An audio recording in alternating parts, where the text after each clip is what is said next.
सच ही कहा है कि कर्म फल हमें जरूर मिलते हैं। और आज की जो मैं स्टोरी बताने जा रही हूँ वो आपके रोंगटे खड़े कर देंगे, ऐसी कहानी है आज की। क्योंकि एक बुजुर्ग महिला जिसकी बहू ने उसको घर से बेघर कर दिया था, और एक ऐसा दंपत्ति जिसकी कोई संतान नहीं थी, उस दंपत्ति ने आखिर क्यों उनको रखा और कैसे उनके जीवन में बदलाव आया एक वृद्ध माँ के, जानने के लिए बने रहेगा पूरे वीडियो में। आप सभी को मेरा प्रणाम। कैसे हैं आप सभी फ्रेंड्स? आप सभी को शुभ दीपावली।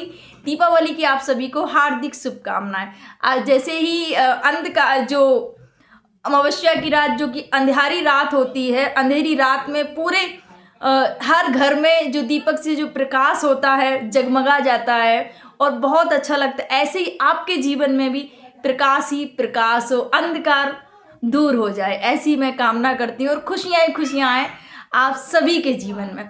आज की जो कहानी है काफ़ी भावुक कर देने वाली कहानी है, बनी रहेगा पूरे वीडियो में। फ्रेंड्स, आज की जो सच्ची घटना मैं बताने जा रही हूँ बिहार की बताने जा रही हूँ। बिहार में एक महिला जिसकी उम्र 65 साल थी, महिला की जो बहू थी, 3 बहुएं थी। तीनों बहुओं में से जो बड़ी बहू थी बहुत अच्छे से रखती थी, उसके बाद में जो दूसरी बहू आती है वो भी अच्छे से रखती है, धीरे धीरे करके तीसरी बहू भी आ जाती है। महिला की जो उम्र थी उनकी उम्र धीरे धीरे और बढ़ने लगती है। अब जो प्रॉपर्टी थी जो दंपति के नाम थी, जो पिता के नाम पे थी, जो माँ के नाम पे थी, एक दिन क्या होता है कि जो महिला थी रामवती, उनके पति का देहांत हो जाता है। रामवती के जब पति का देहांत हो जाता है तो रामवती बहुत ज़्यादा दुखी हो जाती हैं कि कोई भी हो, जीवन साथी जब छोड़ के चला जाता है तो एक महिला पर क्या गुजरती है वही जानती है। क्योंकि ये जो पति पत्नी का जो रिश्ता है, सुख दुख का, कोई भी सुख आए दुख आए, हर एक दूसरे के साथ खड़े रहते हैं और ज़िंदगी यूं ही गुजर जाती है, पता ही नहीं चलता। लेकिन जब जोड़ा बिछड़ जाता है तो लगता है कि कुछ भी नहीं है। रामवती के साथ में भी ऐसा ही होता है। पति की थोड़ी सी तबीयत खराब होने लगी और अचानक से एक दिन वो आया जो शायद रामवती ने कभी सपने में भी नहीं सोचा था कि मेरा जो हम सफ़र है वो मुझसे दूर हो जाएगा और वो अकेली और तन्हा हो जाएंगी। ऐसा ही होता है उनके जीवन में। जो कि रामवती थी, 60 साल उनकी उम्र थी और उनके जो पति की उम्र थी 65 साल थी। 65 साल की उम्र में उनका जीवन साथी के साथ में बिछड़ाव हो जाता है, पति नहीं रहते हैं।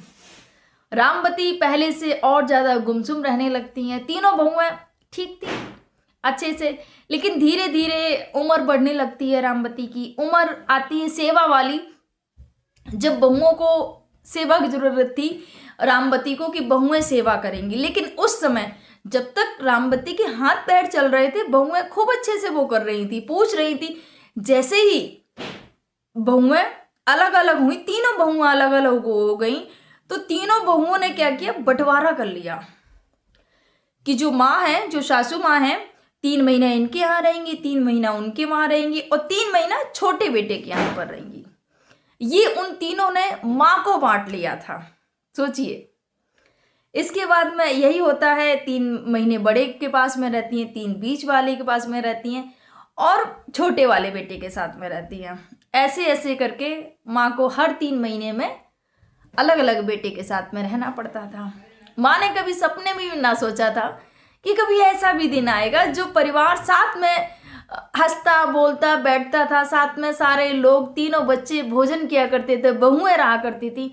आज पूरा परिवार एकदम से सब के सब अलग हो चुके हैं, सबके अपने अपने घर मकान हो गए हैं और एक माँ जो कि 3 हिस्सों में बट गई है। पहली बेटे के पास में, दूसरे बेटे के पास में, तीसरे बेटे के साथ में अलग अलग 3-3 महीने के लिए माँ को बांट दिया जाता है। यहाँ पर जब ये सब चल रहा था, क्योंकि आप कहीं भी जाइएगा, कुछ समय आपको, आप नई जगह जाइएगा तो जल्दी से नींद नहीं आती है, क्योंकि जहाँ हमारी आदत होती है वहाँ हम सोते हैं, तुरंत हमको नींद आ जाती है। अब रामवती जब 3 महीने रहती, जैसे ही आदत होती वहाँ रहने की, फिर उनकी जगह बदल जाती दूसरे बेटे के साथ में। ऐसे ऐसे करके बहुत ज़्यादा बुढ़ापा भी आ रहा था उम्र बढ़ रही थी रामवती की, 70 साल उम्र हो जाती है ऐसे करते करते। एक दिन क्या होता है, तीनों को भारी पड़ने लगती है माँ कि अरे नहीं, अब इनको तो कुछ नहीं होता है, अपने अच्छे से कुछ भी अपना कर ही नहीं पाती हैं, सब कुछ हमें करना पड़ता है। और क्या करते हैं, उस बूढ़ी माँ को बोल देते कि नहीं हम नहीं रख पाएंगे। बड़ा बोल देता कि अब माँ को मेरे पास नहीं रहने देना, अपने पास रखना। बीच वाला बोलता है नहीं नहीं मुझे भी नहीं रखना है, कौन करेगा, बीबी तो जॉब करने जाती है और बच्चों को कौन क्या देखने का टाइम ही नहीं है, मुझे भी ऑफिस का टाइम रहता है। ऐसे करके बीच वाला भी पल्ला झाड़ लेता है।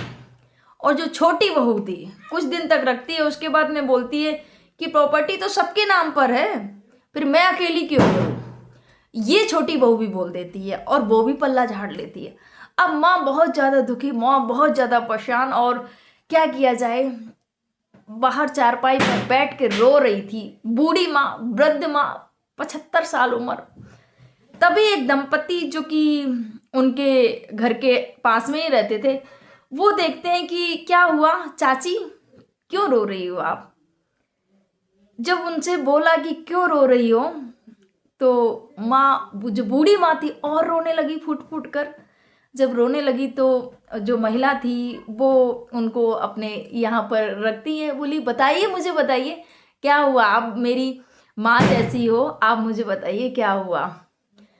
तो जो महिला थी, वृद्ध महिला, वो और रोने लगती है, फिर अपना सारा दर्द बयां कर देती है कि ऐसे ऐसे करके बेटा, बहुओं ने मेरी बहुत ज़्यादा वो कर रखा है, दुर्दशा कर रखी है, कोई टाइम से रोटी नहीं देती, अब तो ये हालात हो गए हैं कि वो मुझे रखना भी नहीं चाहती हैं।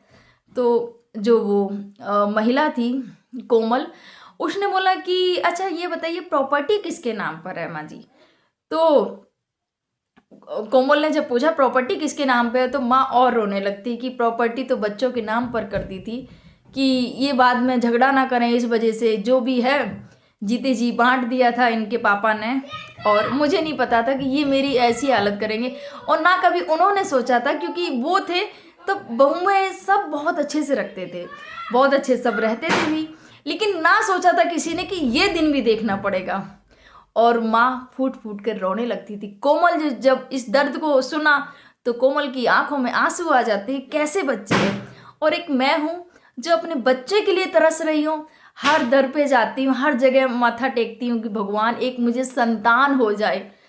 और ये संतान इस माँ ने, जो 3 बच्चे जिन्होंने पैदा किए, और तीनों बच्चों ने इस माँ की ऐसी दुर्दशा कर दी है, जो रो रही है, जिसके नसीब में भोजन नहीं है। ऐसे बच्चे किस काम के, ये कोमल के मन में आया, और कोमल रोती है और माँ के आंसू पोंछती है, माँ मैं फिर आती हूँ कल आपसे मिलने के लिए। कोमल घर जाती है, अपने पति से बात करती है कि देखिए हमारे तो सास ससुर नहीं हैं, ठीक है, लेकिन ये जो माँ, वृद्ध माँ, बहुत परेशान है, बहुएं एक भी नहीं, दोनों बेटों ने तो माना कर दिया, जो छोटी है ये भी नहीं रखना चाहती, ऐसे ना नुकुर करके भोजन देती है। माँ, ये जो वृद्ध माँ है बहुत रो रही थी, क्यों ना हम इनको अपने पास रख लें, हम इनकी सेवा करते हैं, हमारे तो कोई संतान भी नहीं है, आशीर्वाद ही लगेगा, पुरखों की सेवा भी करनी चाहिए, बुजुर्गों की। अगर हमारे यहाँ पर सास ससुर होते तो हम भी करते, लेकिन किस्मत में शायद हम सेवा लिखी नहीं थी हमारी किस्मत में, ना ही संतान सुख है, तो क्यों ना इनकी सेवा की जाए। और हम बच्चों के लिए बिल्कुल नहीं सोचेंगे अब, क्योंकि ऐसी संतान नहीं चाहिए जो बुढ़ापे पर हमें घर से बाहर कर दे, या हमें रोटी के लिए ना पूछे और हम दर दर के लिए भटके, ऐसी संतान नहीं चाहिए। ये रोते हुए कोमल ने अपने पति को, सुखदेव को कहा, तो सुखदेव की भी आंखों में आंसू आ जाते उस माँ की दर्द भरी कहानी सुनकर कि ऐसा ऐसा उस माँ के साथ में बच्चे कर रहे हैं। उसके बाद में क्या हुआ, सुखदेव बोलता है कि अगर रखना चाहती हो, तुम सेवा करना चाहती हो, तो मुझे कोई ऐतराज नहीं है, लेके आ जाओ और उन्हें अपने पास रख लो, कोई दिक्कत नहीं है। अब जब कोमल के पति ने हामी भर दी कि हाँ लेके आ जाओ, उनको अपने पास में रख लो, तो कोमल ने एक बहुत सुकून भरी सांस ली और धन्यवाद दिया अपने पति का कि बहुत बहुत धन्यवाद, आपने मेरी बात का मान रखा, आपने मेरी बात को सुना, आपने मुझे समझा। इसके बाद में कोमल दूसरे दिन ही माँ के पास में जाती है, जो वृद्ध माँ जो कि चारपाई पर बैठी थी, उनसे फिर मिलती हैं, बात करती हैं। कोमल ने बोला कि माँ जी आप मेरे साथ रहना चाहोगी क्या। माँ बोली कि अरे बेटा कौन मुझे रखेगा, मैं किसी की क्या काम की। जब तक हाथ पैर चलते हैं तब तक सबको अच्छा लगता है, जैसे ही हाथ पैर थकते हैं बोझ बन जाते हैं लोगों के लिए। हम बूढ़े लोग हम क्या करेंगे।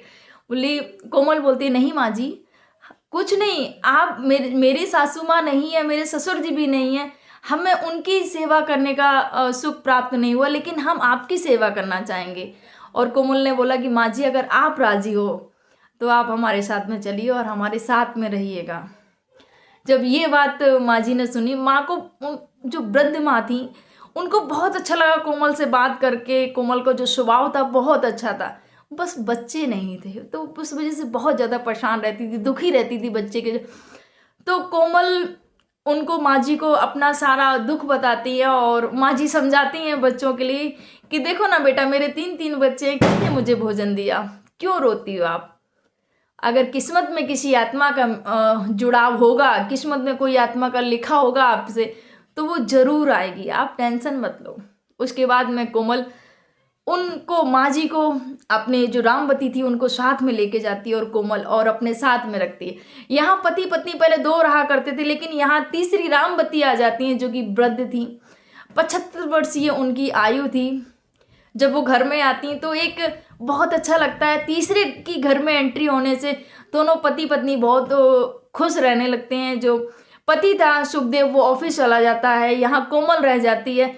कोमल जो रामवती थी, वृद्ध रामवती, उनके साथ में बतियाती हैं, बातें करती हैं और पूरा समय निकल जाता है उनकी देख रेख में। कभी उनकी चोटी बना रही हैं क्योंकि वृद्ध थी, कभी कुछ बहुत अच्छे से उनकी देख रेख, टाइम टाइम से भोजन पानी और उनसे बात करना रामवती को बहुत अच्छा लगा था। बोली बेटी, मेरी अपनी बेटी तो नहीं है, लेकिन कहीं ना कहीं मुझे लगता है पिछले जन्म में तुम मेरी बेटी जरूर रही होगी, ये बोला रामवती ने।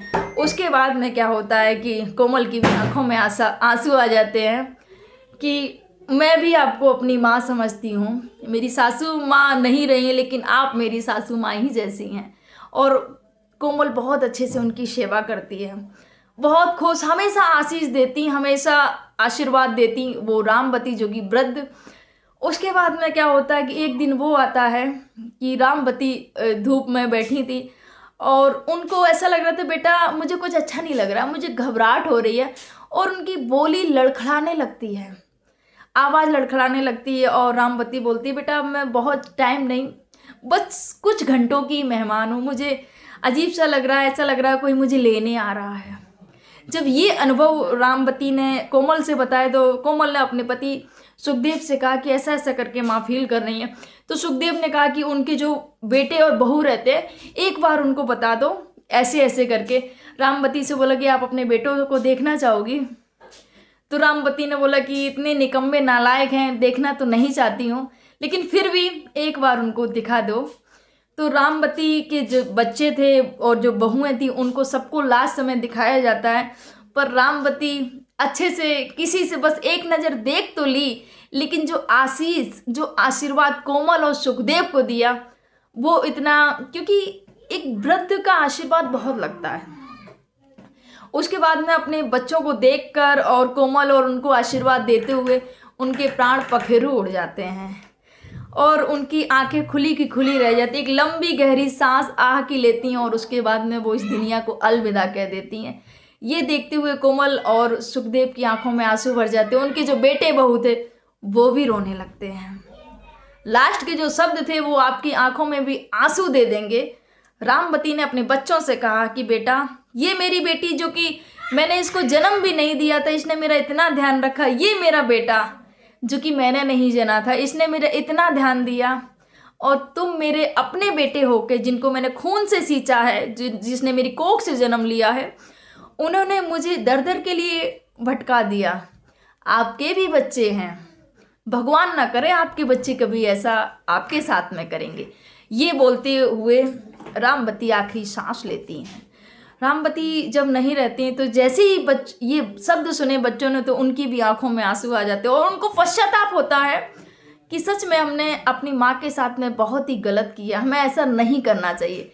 लेकिन बाद में पछताने से कोई मतलब नहीं होता है। जब आप जीते जी किसी की सेवा नहीं कर सकते हैं, ना रहने के बाद में कोई मतलब नहीं है सेवा करने का। उसके बाद में क्या होता है जैसे ही जो रामवती थी वो उनका देहांत होता है, वैसे ही कुछ समय बाद, महीना ही बीता था, जो कोमल बच्चे के लिए तरसती थी दर दर, उसके बाद में कोमल प्रेग्नेंट हो जाती है। कोमल जब प्रेग्नेंट हुई तो उसको विश्वास नहीं हो रहा था कि मैं गर्भवती भी हूँ, क्योंकि 15-16 साल हो गए थे कोमल को प्रेगनेंसी के लिए। हर एक डॉक्टर के जगह दिखाया, लेकिन सबने कुछ ना बोला कि नहीं, आप नहीं, कुछ नहीं हो सकता। कोई दवाई का असर ही नहीं हुआ कोमल पर। कोमल भी थक हार के बैठ गई थी, अब कोई दवाई नहीं करानी है। लेकिन ये जो माता जी जब नहीं रही, 1 महीने बाद जब कोमल प्रेग्नेंट हो गई तो विश्वास नहीं हो रहा था। और कोमल ने अपने जब पति को बताया तो दोनों ही बहुत खुश हो जाते हैं। उसके बाद में 9 महीने बाद कोमल के यहाँ पर एक बेटी का जन्म होता है। और जब वो बेटी का जन्म हुआ तो कोमल कहीं ना कहीं उस चीज़ को सोच के और बहुत सुकून महसूस कर रही थी कि कहीं ना कहीं मुझे लगता है ये माँ जी ही लौट कर आ गई हैं, क्योंकि इतने साल से कोमल बहुत ज़्यादा दुखी थी। और माँ जी, जब माँ जी नहीं रही उसके बाद में, क्योंकि माँ जाते जाते आशीर्वाद दे के गई थी कोमल को कि बेटा जल्दी से तुम्हारी गोद भर जाए, बस मैं यही देखना चाहती हूँ। और माँ जी जब नहीं रही उसके बाद में 1 महीने के बाद कंसीव हो गया जब उनको बच्चा, तो कोमल की खुशी का ठिकाना नहीं रहा और भगवान को बहुत बहुत धन्यवाद दिया।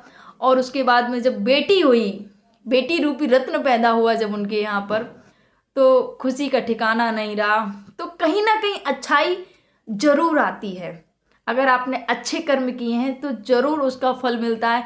ये जो स्टोरी सुनाने का उद्देश्य किसी को आहत करना नहीं, किसी को परेशान करना नहीं, किसी को दुख पहुंचाना नहीं, बस फ्रेंड्स यही कहना चाहूँगी, अपने वृद्धों का आशीर्वाद लीजिएगा, उनकी सेवा करिएगा। उनकी सेवा से ही सब कुछ है। जो भी है आज, जो भी है आप उनकी वजह से ही है। फिर आप उनको इग्नोर कैसे करते हैं, कैसे नज़रअंदाज कर देते हैं आप। और जब वो नहीं रहते तब आप आंसू बहाते हैं कि अरे मेरे बुजुर्ग नहीं रहे हैं। तो बाद में पछताने का कोई मतलब नहीं है। जीते जी उनकी सेवा करिएगा, जीते जी उनका मान सम्मान करिएगा और अपने अच्छे पुत्र और अच्छी पुत्री होने का दायित्व अदा कीजिएगा। यही कहूँगी। आपके क्या विचार है कमेंट जरूर करिएगा। आप सभी को मेरा प्रणाम।